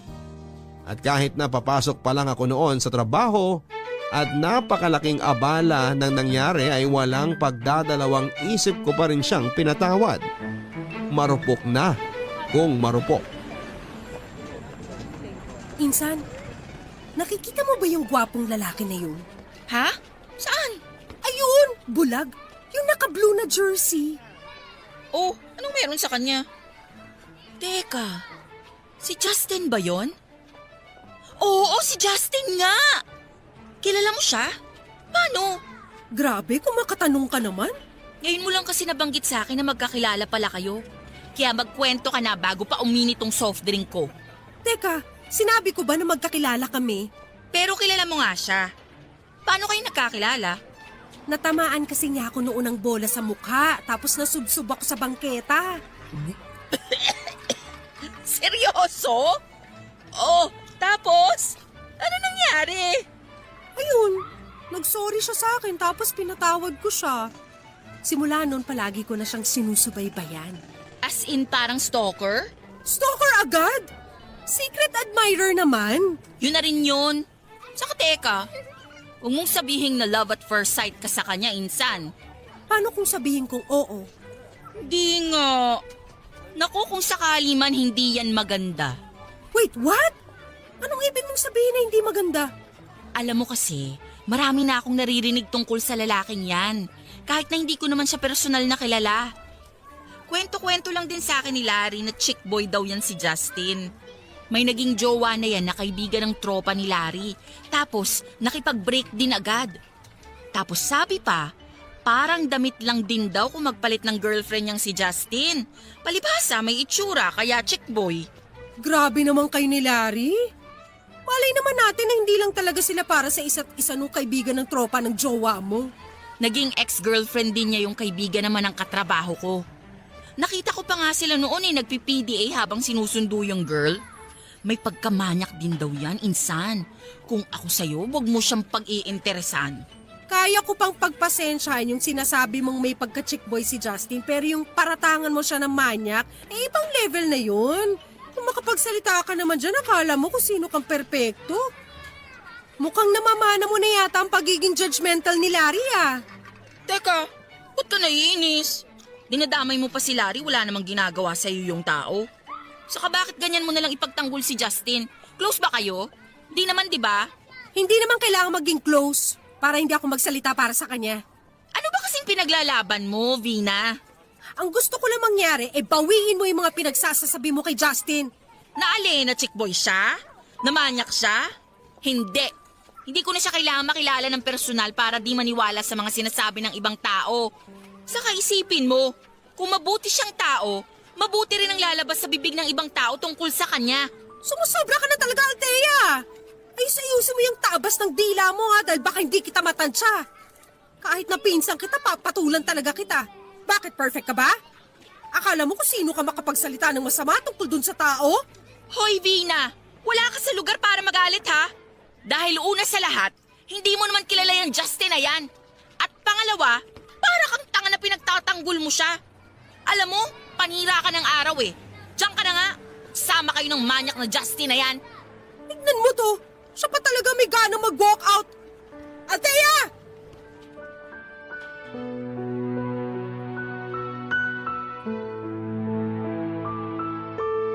At hindi ko na nga napigilan ang sarili ko noong mairita sa pinsang kong si Althea. Matapos niyang paratangan ng kung ano-ano si Justin. Samantalang hindi rin naman niya ito masyadong nakilala. At siya pa talaga ang may ganang mag-walk out sa pag-uusap namin at palabasing ako ang may diferensya. Kahit na magpinsang kami at mag-best friend ay hindi ko kayang palampasin ang pag-a-attitude niya sa akin, Papa Dudut. Kaya nga ng mga sumunod na araw ay hindi na kami nagpansinan pa ni Althea. Mas inabala ko na lang noon ang sarili ko sa pagsilay at pagpapapansin kay Justin. Lalo na kapag nakikita ko siyang naglalaro ng basketball sa basketball court ng barangay namin. Kinakawayan at iningitian naman niya ako lalo kapag nakikita niya ako roon. Pero hindi pa rin ako kontento na hindi kami magkaroon ng malalim na ugnayan, kaya nga nangako ako sa sarili ko noon na gagawin ko talaga ang lahat para maging kami ni Justin. Nang mga panahon na yon ay naniniwala ako na si Justin ang the one para sa akin. At hindi rin naman lingid sa kaalaman ng mga kamag-anak ko na gustong-gusto ko yung tao dahil hindi ako magaling magtago ng feelings lalo na kapag in love ako. Kaya nga kahit magtaasan pa ang mga kilay nila sa pagiging patay na patay ko kay Justin ay wala akong pakialam sa mga sasabihin nila. Papadudot, lumalabas na ako na nga nanligaw kay Justin. Nandyan yung pinagdadalhan ko siya ng pagkain at inumin kapag break time niya sa pinagtatrabahuhan niyang remittance center. Nung una ay tinatanggihan pa niya, pero dahil mag-isa lamang siya noon sa inuupahang apartment at kadalasan ay wala siyang oras na magluto ng pananghalian ay unti-unti na rin niyang tinanggap ang mga pinapadeliver ko. Hindi naman kalakihan ng sweldo ko noon bilang parlolista pero naglaan talaga ako ng pera para kay Justin. Kahit na ibig sabihin noon ay kailangan kong bawasan ang iniaabot ko kina nanay at kay tatay. At dahil nga sa walang mintis kong pagpapadala ng merienda at pananghalian sa kanya kasabay ng gabi-gabing panalangin na sana'y pansinin ako ni Justin ay biglang gano'n na lamang ang saya ng puso ko nang isang araw ay yayain niya akong lumabas.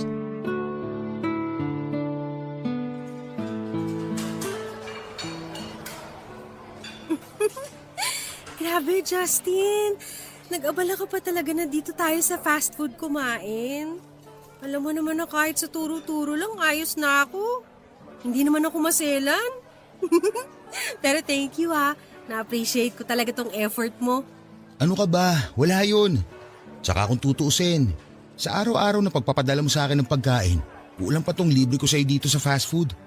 Kusang loob ko namang pinadala yung mga pagkain na yun. Kaya hindi mo kailangan ma-pressure. Pero bakit mo ba kasi ginagawa yun? Alam mo, natutuwa talaga ako sa'yo.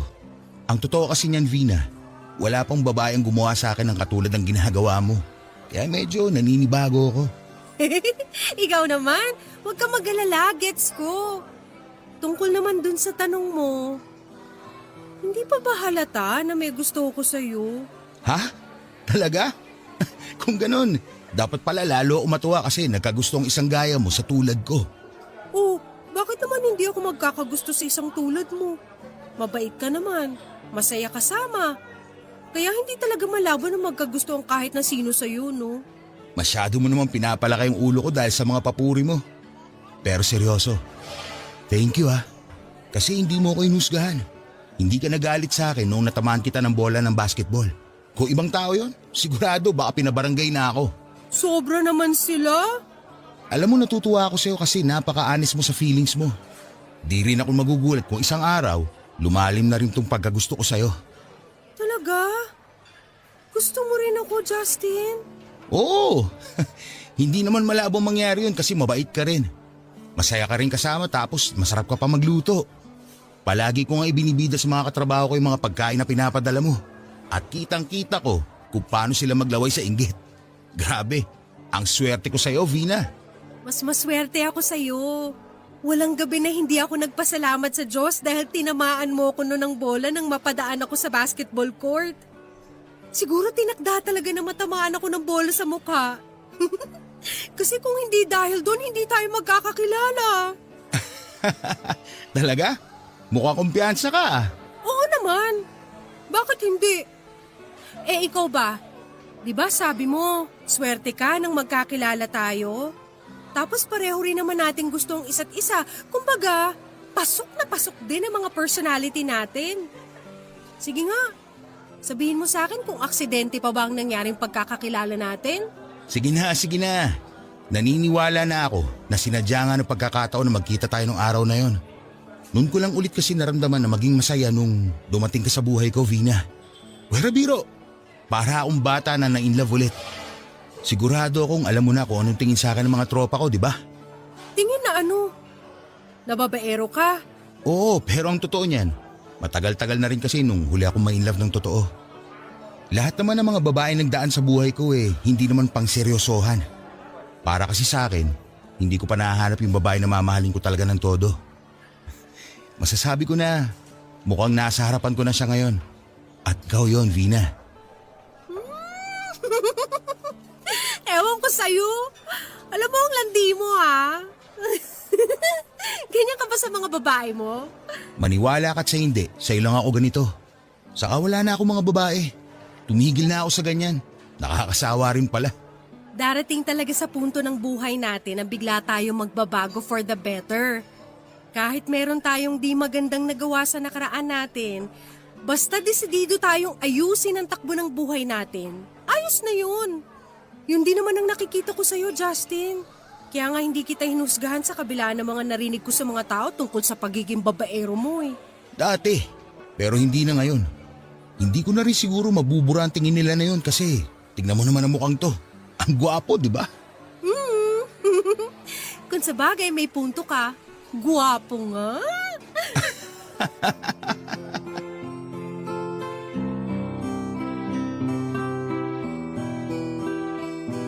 Nakakatawang isipin na halos humaba ang leeg at lumaki ang tenga ng mga tsismosa sa aming barangay. Nang masundan pa nga ng minsang paglabas-labas namin ni Justin Papadudut. Aaminin ko na ang sarap din pala sa pakiramdam ang maging center of chismis sa lugar namin dahil sa wakas ay mukhang magkaka-boyfriend na ako. Mabait po si Justin at katulad nga ng inaasahan ko. Maginoon na may pagkapilyo kaya sigurado na hindi ako mababagot sa aming relasyon. Kung sakali nga na maging kami Papadudot ay hindi pa rin naman ako tumigil sa gabi-gabi kong pananalangin at pagpapanata sa Diyos na sana'y magkaroon ako ng boyfriend at kung pwede rin ay si Justin na yon. Noon ngang may progress na ang aming pagkakaibigan ay nagsimula na rin akong mawala ng panahon sa ibang tao. Lalong-lalo na sa aking pamilya. Hindi pa rin kami nag-uusap ni Althea simula nang buwisitin niya ako kaya nga laking gulat ko. Nang isang araw ay kinain na niya ang pride niya at bigla na lang siyang nakipag-usap sa akin.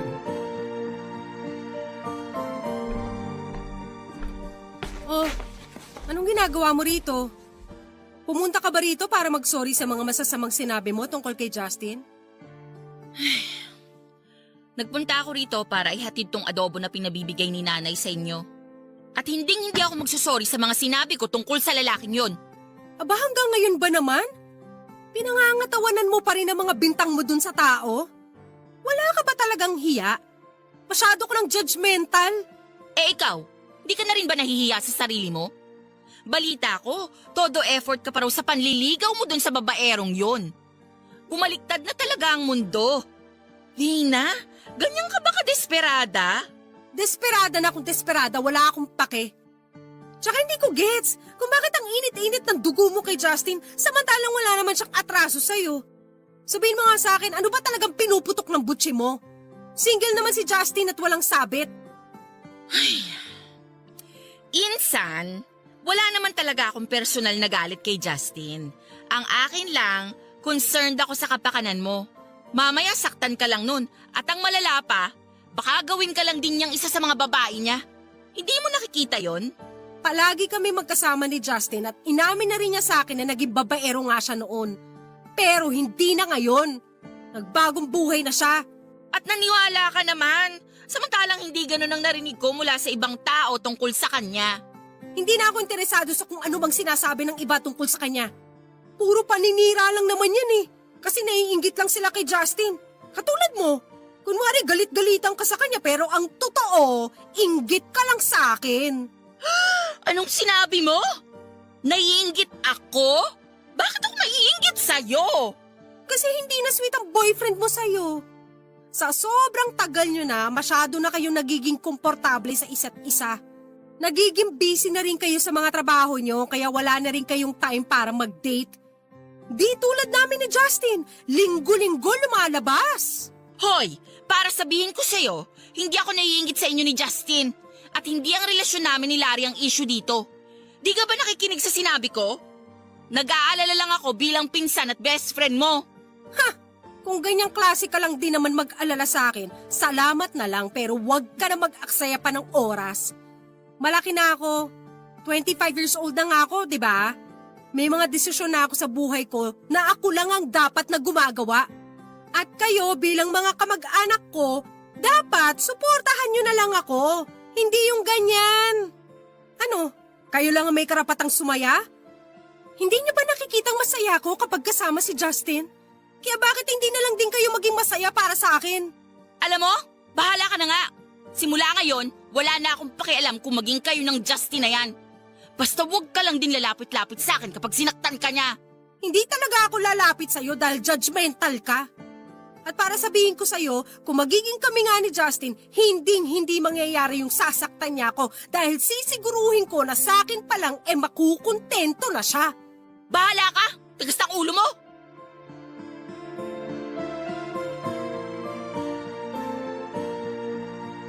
Papadudot, hindi ko po maintindihan kung saan ang galing ang ganong kabigat na damdamin ni Althea para kay Justin.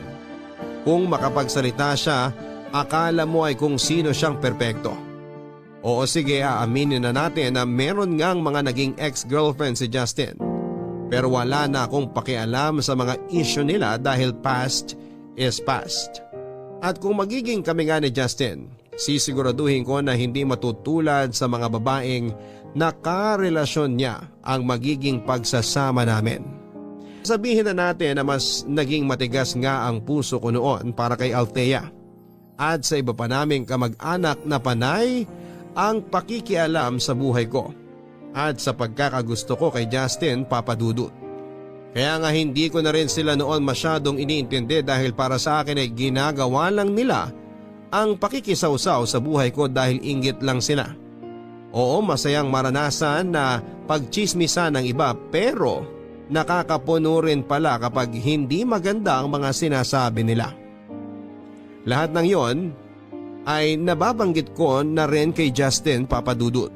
At doon ko naramdaman na mas lumalim na nga ang aming pagkakaibigan. Kay Justin na nga umikot ang buong panahon, oras at atensyon ko, Papadudut. Sa loob ng isang buwan naming pagkakaibigan ay walang oras na hindi ako naging masaya. Ipinagpapasalamat ko talaga ang araw, Papadudut, na naglakas loob ako noon na kausapin siya. Kaya nga nang isang gabi bago kami mag-good night sa isa't isa ay tinanong ako ni Justin kung pwedeng maging kami. Bagay na hindi ko na pinag-isipan pa noon ng maraming beses dahil kaagad na nga akong pumayag na makipag-on sa kanya, Papadudut. Sa totoo lang, kahit napatay ako kay Justin, yun pa lang din ang unang beses ko na makikipagrelasyon. Kaya inamin ko talaga sa kanya na nag-aalala ko. Pero ang lahat ng yon ay nawala nang sabihin ni Justin na walang kaso kung siya pa lang ang naging boyfriend ko. Ang saya-saya sa pakiramdam, Papadudut, nang sa wakas ay nahanap ko na nga ang lalaking itinadhana para sa akin. Kahit nasabihin ng iba na wala akong delikadesa sa katawan ay hindi ko na yon masyadong pinagtuunan pa ng pansin. Dahil nga ang nararamdaman ko na lang na mga panahong yon ay labis na kaligayahan. Papadudot, halos 2 linggo pa lang kaming mag-on-on ni Justin nang unti-unti ko ngang madiskubre ang pag-uugali niya. May pagka-liberated pala siyang lalaki, normal sa kanya ang PDA o public display of affection.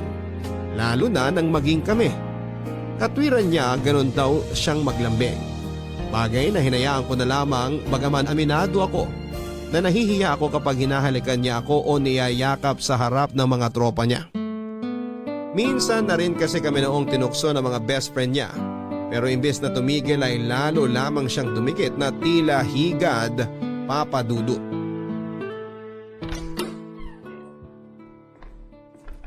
Upo ka muna, mahal. Sige. Ayos lang ako. Bakit parang kabado ka naman dyan? Relax. Ako lang tao rito. Wala ako ibang kasama. Wala namang kasi yun. Pero, seryoso ka ba talaga sa sinabi mo kanina? Na alin? Na gusto kong may mangyari na sa atin? Oo, kasi Mahal, di ba nag-usap na tayo? At pumayag ka naman? Kaya nga sinama na kita rito sa apartment para mag-overnight. Huwag mo sabihin na umaatras ka, ha? Hindi naman ako umaatras. Kung ganun, anong problema mo? Bakit parang alangan ka pa rin? Ano kasi, wag ka sanang madidisappoint pero first time ko kasi. Kaya wala pa talaga akong idea sa gagawin natin. Kaya hindi ko mapigilang mag-alala. Sus, ikaw talaga. Huminahon ka lang kasi. Saka hindi naman kita pababayaan along the way. Kaya nga ako nandito para i-guide ka, di ba? Hindi ba nakakahiya na sa edad kong to wala pa akong experience sa sex? Para sa akin, hindi naman. Saka natutuwa nga ako dahil ako magiging una mo. Basta, promise mo sa akin na hindi mo ako papabayaan pagkatapos ha. Isa pa kasi sa kinatatakot ko, baka iwanan mo ako kapag may nangyari na sa atin, Justin. Ano? Saan naman ang galing yan? At saan naman ako pupunta kung sakali? Aba, malay ko. Basta, masisisi mo ba ako kung mapraning ako ng ganito? Masyadong mabilis ang mga pangyayari eh. Ito nga ang pagpayag ko na makipag-sex sa'yo, masyado atang mabilis din eh. Akala ko ba mahal mo ako? Oo, mahal nga kita kaso… Kaso ano? Vina, pinapainit mo naman ang ulo ko eh. Pumapayag ka lang ba kanina para paasahin ako? Hindi naman sa ganun, Justin. Payag talaga ako. Kung payag ka, wala ka na dapat marami sinasabi dyan. Saka diba, sabi ko naman sa'yo ako na ang bahala. Kaya nga hindi mo na kailangan kabahan pa dyan. Baka nga pagkatapos ng gabing to hanap-hanapin mo yung experience eh. Siguro nga, tama ka. Mahal, magtiwala ka sa akin, okay? Hindi kita pababayaan. Sisiguruhin ko na mag-e-enjoy ka ngayong gabi. Ituturing kita na parang Diyosa. Sasambahin pa kita kung gusto mo. Luluhuran kita. Kailangan mo pa ba talagang sabihin yan? Oo, pampakondisyon din yun. So ano, tara. Maligo muna tayo tapos umpisa na rin natin doon sa CR.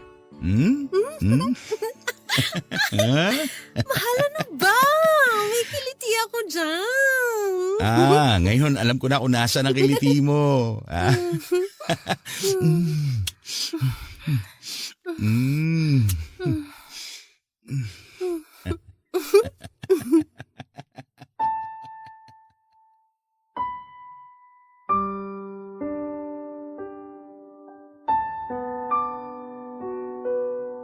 Malaki ang tiwala at paniniwala ko kay Justin ng mga panahon na yon. Kaya nga ibinigay ko na rin sa kanya nang walang pasubali ang pagkababae ko. Sinigurado naman niya na hindi niya ako mabubuntis dahil inamin ko rin naman na hindi pa ako handang maging isang ina. Ginabayan at tinuruan nga ako ni Justin ang mga dapat gawin sa unang gabi ng aming pag-iisa. Kaya nga hindi ko na rin noon masyadong naramdaman ng kabahan. Ipinaramdam din niya sa akin na maganda ako at nararapat na sambahin na para bang Diyosa. Ang isang beses na may nangyari sa amin ni Justin ay nasundan pa ng nasundan ng maraming mainit na gabi, Papa Dudut. Mas naging confident naman ako noon sa sarili ko dahil may mga maituturing na akong karanasan sa mga bagay na pinapangarap ko lang noong wala pa sa buhay ko si Justin. Kaya lang, Papa Dudut, mas naging demanding naman ang boyfriend ko. Nandyan yung kahit may period ako ay gusto niyang makipagtalik sa akin. Palagi rin siyang nagagalit o nagtatampo kapag hindi siya pinagbibigyan tuwing pagod ako o nag-overtime sa trabaho. Nang huling beses nga na may mangyari sa amin ay masyado naman siyang magaspang makitungo sa akin, kaya nilagnat talaga ako noon. Hindi naman niya ako pinipilit kapag ayaw ko.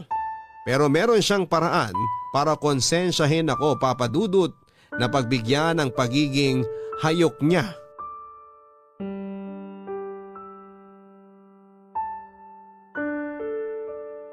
Sandali nga. Ano bang klase reaksyon yan, Vina? Hindi ka ba nag-e-enjoy? Para ka naman tanga eh. Kanina pa kita tinatrabaho. Tapos kahit ungol man lang dyan, wala akong marinig sa'yo. Ano ka ba? Pasensya na, mahal. Masama lang talaga ang pakiramdam ko. Tsaka nabanggit ko naman sa'yo, di ba, na masakit pa nga ang mga kasukasuan ko. Pero tinanong kita kung ayos lang na may mangyari sa atin at pumayag ka naman. Tapos magre-reklamo ka dyan. O ayan, nawalan na rin ako ng gana. Buisit ka. Bakit mo naman ako kailangan sigawan? Paano di ako sisigaw nakakagalit ka? Saka kailan ka pa natuto mag-inarte ha? Hindi naman ako nag-iinarte. Ang sabi ko, masakit ang katawang ko, pagod ako. Mahirap bang intindihin yun? Tignan mo tong babaeng to. Ginawa pa akong bobo. Siyempre, naiintindihan ko yun kaya nga tinanong kita kanina kung ayos lang, di ba? Eh di sana hindi ka pumayag. Bobo ka ba, Vina? Simpleng tanong, simpleng sagot tapos pinapakomplika mo pa. Sa palagay mo, magagawa ko pa bang tumanggi kapag gusto mong may mangyari sa atin? Samantalang kapag ginawa ko yun, nagtatampo ka? O kaya nagagalit ka? Hindi ko na nga alam kung saan ako lulugar sa'yo. Oh, at ako pa talaga ang sinisisi mo? Ang kapal rin talaga ng mukha mong babae ka. Ang gusto ko lang naman intindihin mo ko. Bakit ba gustong-gusto mo na palagi may nangyayari sa atin? Seryoso ka ba talaga sa tanong mo na yan? Ibabalik ko sa iyo ang tanong ha. Bakit ikaw? Ayaw mo na may nangyayari sa atin? Palagi mo nga hinahanap-hanap yung mga ginagawa ko sa kama eh. Tapos ngayon mag-iinarte ka? Umayos ka, hindi na ako natutuwa sa'yo. Alam mo, mabuti pa, umalis ka na nga lang sa harapan ko. Bumangon ka na dyan, huwag ka dito. Justin naman! Palilipatin mo talaga ako sa sala? Doon mo ako patutulugin? Anong pinagsasabi mo? Hindi ka matutulog sa kahit saang sulok ng bahay ko dahil pinapalis na kita. Bilis! Kilos na! Seryoso ka ba? Ating gabi na. Wala nang jeep na bumibiyahe pa uwi sa amin. Problema ko pa ba yun? Eh di maglakad ka. Isa na lang talaga, Vina. Tatamaan na sa akin yung pagmumukha mong gaga ka. Ang dami mong tanong. Naaalibadbaran na ako sa'yo. Baka nakakalimutan mo, girlfriend mo ako. Hindi mo ako pwedeng tratuhin na parang kung sino lang. Wala akong pakialam kung ano pa kita. Ang gusto ko ay lumayas ka na sa harapan ko ngayon din. Di ba sabi mo masama ang pakiramdam mo? Eh di umuwi ka sa inyo. Doon ka magpahinga. Huwag dito. Justin naman. Huwag ka naman ganyan. Maawa ka naman sa akin. Ano? Ayaw mo umalis? Sige, lumuhod ka. Lumuhod? Oo, patapusin mo ako. Tapos pwede ka na matulog. Ano? Mambili ka. Ito, luluhod na.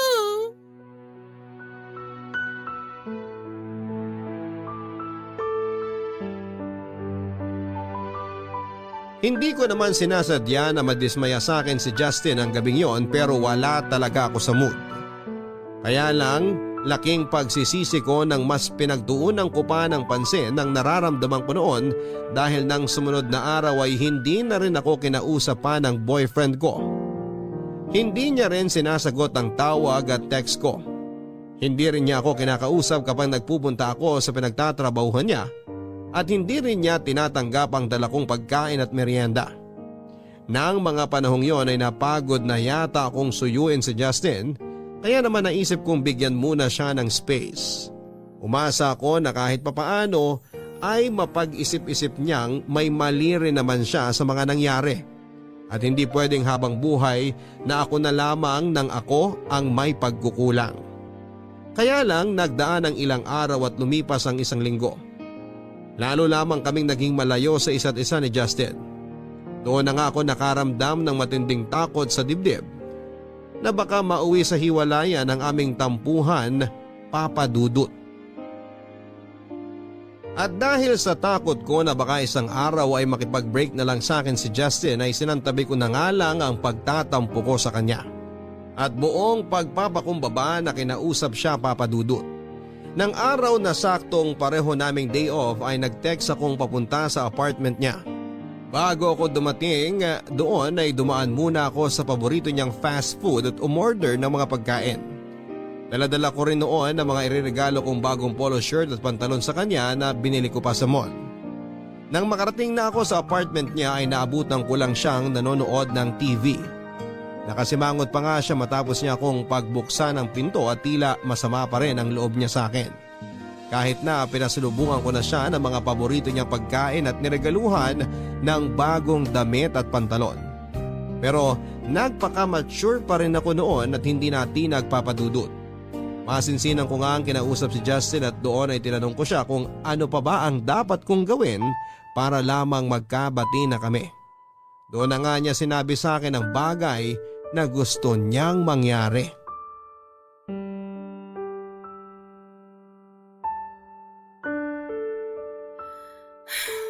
Mahal, hindi mo pa rin ba ako kakausapin? Kanina pa ako salita ng salita rito. Hindi mo rin pinapansin mga pasalubong ko sa'yo. Pwede ba? Naiirita ako sa boses at pagmumukha mo. Dapat talaga hindi na kita pinapasok dito sa bahay. Panira ka ng araw. Saka ano ba akala mo? Madadala mo ako sa pagbibigay ng pasalubong, ganon? Anong palagay mo sa akin, bata? Hindi naman sa ganun. Anong hindi naman sa ganon? Oh, anong ibig sabihin ng mga dala mong yan? Di ba, ilang araw mo rin ako hindi kinibo? Tapos bigla ka nalang susulpot ngayon dito at magbibigay ng kung ano-ano. Ikaw ang hindi sumasagot sa mga text at tawag ko. Kaya nga naisip ko na bigyan ka ng space para makapag-isip-isip. Ako rin nag-isip. At narealize ko na hindi ko pala kaya yung ganito na magkaaway tayo. Kaya nga nilakasan ko na talaga ang loob ko na pumunta rito sa bahay mo eh. Hindi raw kaya. Sus! Ang dami mo pa sinasabi. Nagsasabi ako ng totoo. Mahal na mahal kita. At kapag nawala ka sigurado, masisiraan ako ng ulo. Kaya nga kahit ano handa akong gawin, magkabati lang tayo. Please Justin, wag mo naman akong tiisin. Talaga? Kahit ano? Oo, kung gusto mo may mangyari sa atin ngayon, sige, ayos lang. Hindi na rin naman masama ang pakiramdam ko eh, kaya sigurado makakailang rounds na tayo. Kaya lang mahal, may gusto sana akong subukan. Ha? Gustong subukan? Oo! Di ba sinabi mo sa akin na gagawin mo kahit ano para magkaayos lang tayo? Ito na yun, mahal.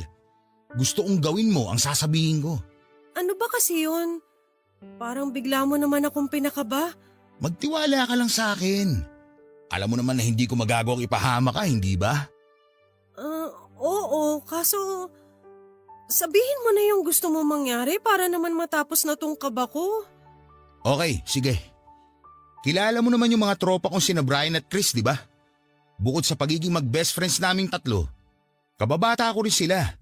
Kaya naman kilalang kilala namin ang isa't isa. Alam ko yan, mahal.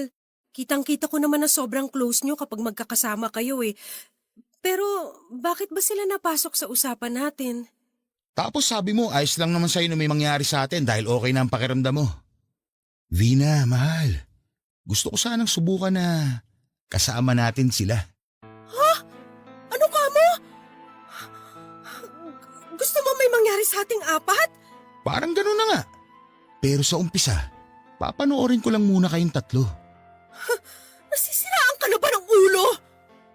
Teka, paano mo naaatim na sabihin ang tungkol sa bagay na yan? Ano ba tumatakbo sa isip mo? Wala naman ako nakikitang problema ron. May mga magjowa nga na gumagawa naman ng bagay na yun. Parte lang yun ng pag-e-explore nila. No feelings attached. Kaya hindi mo kailangan mag-inarte ng ganyan. Bakit? Ano bang palagay mo sa ating dalawa, mga explorer? Parang gago naman yung tanong mo. Alam mo yung makitid mong isip talaga ang dahilan eh. Kung bakit ang boring ng sex life natin. Akala ko ba handa ang gawin ng lahat para lang magkabati tayo? So bakit para bumabaligtad ka? Oo, handa akong gawin lahat para sa'yo pero hindi ko naman nakalain na yan ang hihilingin mo. Hindi man lang ba tumindig ang balahibo mo sa gusto mo mangyari? Ako? Na girlfriend mo? Hayaan mo lang nagalawin ng mga tropa mo? Sa harapan mo? Justin naman? Mangilabot ka nga! Hindi ka ba naikinig sa sinabi ko kanina? Hindi ko lang sila basta tropa. Kababata ako rin sila. Halos kapatid na ang turing namin sa isa't isa. Tsaka akala ko ba mahal mo ako? Hindi mo naman yata talaga ako mahal, Vina eh. Sinungaling ka. Wala ka talagang gustong gawin para umayos ulit tong relasyon natin. Justin naman! Madali akong kausap. Kung ayaw mo, bukas ang pintuan. Dalhin mo na rin tong mga lecheng pasalubong mo. Hindi mo ako mauutos sa mga ganyan. Buisit! Sinasayang mo oras ko. Umalis ka na!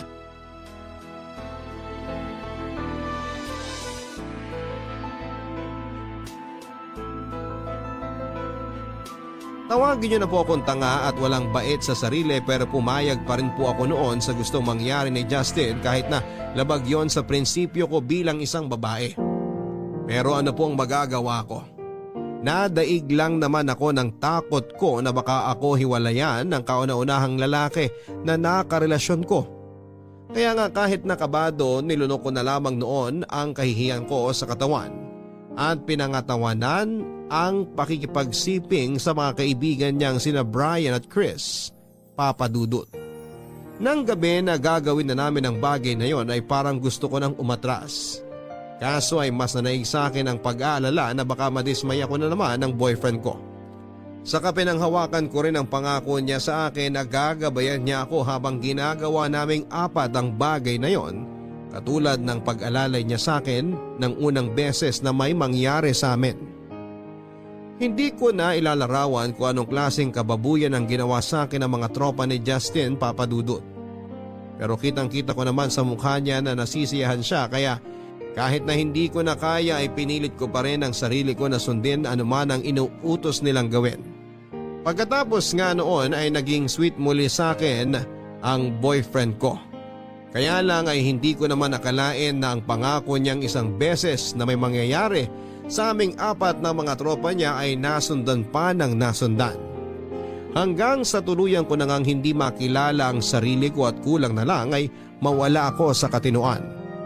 Mabilis na nagdaan ang ilang araw at hindi ko na rin po makuhang makipagkita noon kay Justin dahil sa labis na pandidiri sa aking sarili. Ni hindi ko na rin sinasagot ang mga tawag at text niya. Nagdaan ng isang linggo, napansin na rin ni Althea ang pagiging matamlay ko at walang kagana-gana sa buhay. Kaya naman naglakas loob na nga siyang kausapin ako. At doon ko na nga inamin na sa pinsan at best friend ko, ang lahat Papa Dudut. Anong sinabi mo? Tina, anong kagaguhan ba yung pinasok mo? Mas masahol pa talaga yung Justin na yun kaysa Tanas eh! Napakawalang hiya niya! Alam ko namang katangahan talaga yung ginawa ko, Althea. Mahal na mahal ko si Justin kaya hindi ako nakatanggi sa mga gusto niya mangyari. Buisit na pagmamahal yan! Nang dahil dyan, pumayag kang babuyin ng hindi lang ng Satanas na yon, kundi pati ng mga kampon niyang demonyo! Masunog sana silang tatlo sa impyerno, mga hayop sila!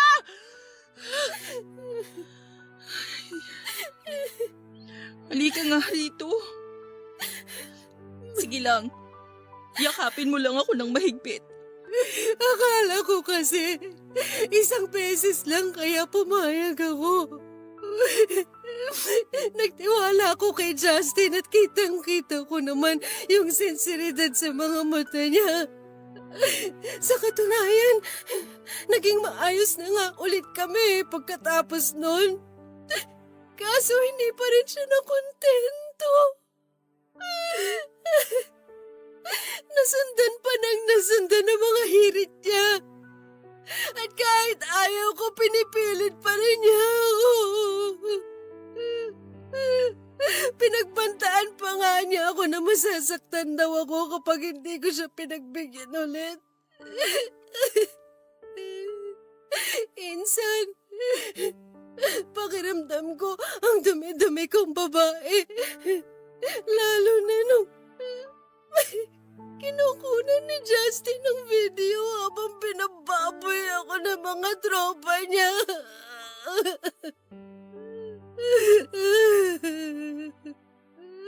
Ginawa rin niyang panakot sa akin yung mga video na ikakalat raw niya pag hindi ako sumunod sa mga gusto nilang kababuyan. Kaya halos sumiwalay ng kaluluwa ko sa katawan ko sa takot. Walang hiya talaga.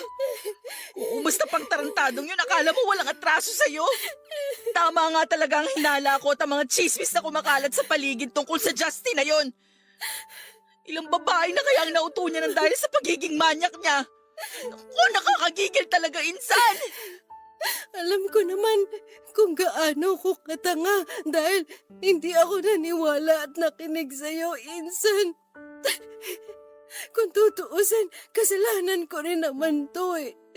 Kaya siguro ito na rin ang parusa ko. Hoy, baliw! Ano bang parusang pinagsasabi mo? Wala kang kasalanan dito. Ang satanas na si Justin at ang mga tropa niyang demonyo ang dapat sisihin dito. Naiintindihan ko naman na nagmahal ka lang. Alam mo, noong nagkatampuhan tayo, narealize ko na may kasalanan din ako kasi naging mapanghusga ako masyado. Hindi rin maganda ang dating ng pakikipag-usap ko sa iyo noon. Kaya may dahilan ka naman para magalit talaga sa akin. Napagsabihan na rin naman ako ni Larry na sana mas inunawa kita at mas pumili ako ng magagandang salita dahil nga matatanda na tayo. Kaya nga pasensya ka na sa lahat ng mga masasakit na bagay na sinabi ko sa iyo noon na.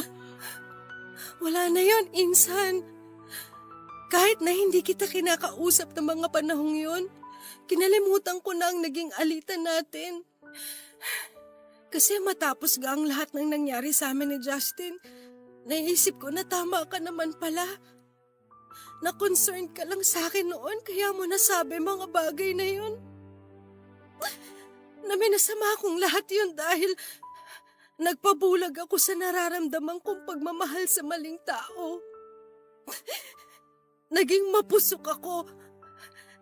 Naging makitid ang pag-intindi at pagtimbang ko sa mga bagay-bagay dahil nadaig ako ng pesting pagmamahal ko kay Justin. Kaya nga ngayon nagsisisi na ako dahil sa mga nangyayari sa akin. Hindi pa naman huli ang lahat. Pwede pa naman nating kasuhan ng mga gagong yun. Kailangan nilang makulong sa bilangguan dahil sa mga kademonyohan nila. Pero paano? Sabi mo binabantaan ka ni Justin na ikakalat ang mga video niya kapag hindi ka pumayag sa gusto niya, di ba? Paano niya sinabi sa'yo yon? Verbal ba o sa text? Pareho. Mabuti na lang naisipan kong i-screenshot at isend sa isang FB account ko lahat ng mga yon para lang sana may kopya ako. Kasi pag nakikita kami, chine-check ni Justin ang phone ko. Kaya binubura ko lahat. Sa totoo lang, hindi ko nga alam kung anong pumasok sa akin at sinave ko pa mga yun eh. Parang may nag-udyok sa akin na gawin yun para kung sakali. Tama yung ginawa mo. Magagamit natin ang mga ebidensyang yan para magsampa ng reklamo laban sa lalaking yon. Alam ko natatakot ka, insan. Pero sa inyong dalawa ni Justin, aba, siya dapat ang manginig ng husto dahil kung magkataon, sa kulungan ng bagsak niya. Isama na rin natin ang mga kaibigan niya. Magsama-sama silang mabulok sa kulungan.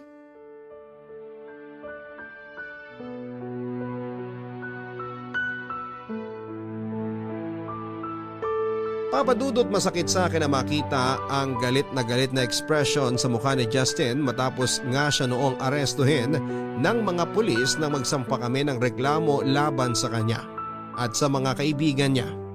Hindi ko na po i-detalye pa ang mga proseso na pinagdaanan namin pero sa huli ay naipakulong ko din sila at lalo pang ang bumigat ng kasong kinakaharap nila nang isa-isa na rin lumabas ang ibang mga babae na nabiktima nilang tatlo. At dahil nga po sa pangyayaring yon, pinag-usapan sa buong barangay namin ang tungkol sa amin ni Justin. May ilang araw din po akong hindi lumabas sa pamamahay namin dahil sa trauma at labis ng kahihiyan. Mabuti na lang dahil todo suporta at alalay sa akin ang aking mga magulang, pamilya at mga kamag-anak. Malalapit na kaibigan at maging si Althea. Nagdaan pa nga ang ilang buwan at unti-unti na ring namatay ang isyu na yon sa aming lugar at ako naman ay nagsimula na ring magpatuloy sa buhay. Masakit po para sa akin ang nangyari pero sa isip ko ay malaking aral yon na dadalhin ko hanggang sa pagtanda ko, Papa Dudut. Nakakalungkot lang isipin ang dahil sa pagiging mapusok ko noon ay napahamak ako Sa kasalukuyan ay lumipat na kami ng tirahan ng pamilya ko. Bago mag-pandemic ay sinubukan ko ulit magtrabaho sa parlor, pero dahil nga sa COVID-19 ay marami na sa ating mga kababayan ang huminto o nawalan po ng hanap buhay. At kabilang na ako roon. Pero hindi naman tumigil ako sa pagpupursige at pinipilit kong bumangon mula sa aking pagkakadapa. Maunawaan ko kung may mga kapuso tayo ang manghuhusga o maiinis sa akin. Pero sana kahit papaano ay meron pa rin kayong na-realize mula sa mga pinagdaanan ko. Wala akong ibang hangad kundi ang makapagbigay ng aral at inspirasyon sa ating mga tagapakinig, kaya naglakas loob pa rin po ako na ibahagi sa Barangay Love Stories ang kwento ko, Papa Dudut. Maraming salamat in advance kung sakali man na palaran akong maitampok ninyo ang aking kwento sa inyong programa. Ang inyong forever kapuso, Vina. Mga kabarangay, lahat tayo ay nagkakamali sa buhay natin dahil wala sa atin ang ipinanganak na perpekto. Lahat po tayo ay dumaan din sa pagiging mapusok o marupok nang minsan tayong umibig. Hindi rin naman tayo exempted na masaktan at magdusa sa kamay ng mga maling tao kahit na sabihin pa natin na mabuti naman tayo. Pero hindi ibig sabihin noon ay magiging miserable na tayo habang buhay dahil kahit kailan ay hindi tayo pwedeng husgahan ng ating mga nakaraan. Gaano man yon kasalimuot at nagdulot sa atin ng labis na kahihiyan. Tularan natin si Vina na bagaman nagkamali sa kanyang nakaraan ay pilit na nagsisikap na bumangon sa kasalukuyan. Hanggang sa muli, ako po si Papa Dudut sa mga kwento ng pag-ibig, buhay at pag-asa dito sa Barangay Love Stories number 1. Mga kwento ng pag-ibig, kwento ng pag-asa at mga kwento ng buhay dito sa Barangay Love Stories. Love Stories. Forever! Nagustuhan ng iyong napakinggan? Ituloy yan via live stream sa www.gmanetwork.com/radio.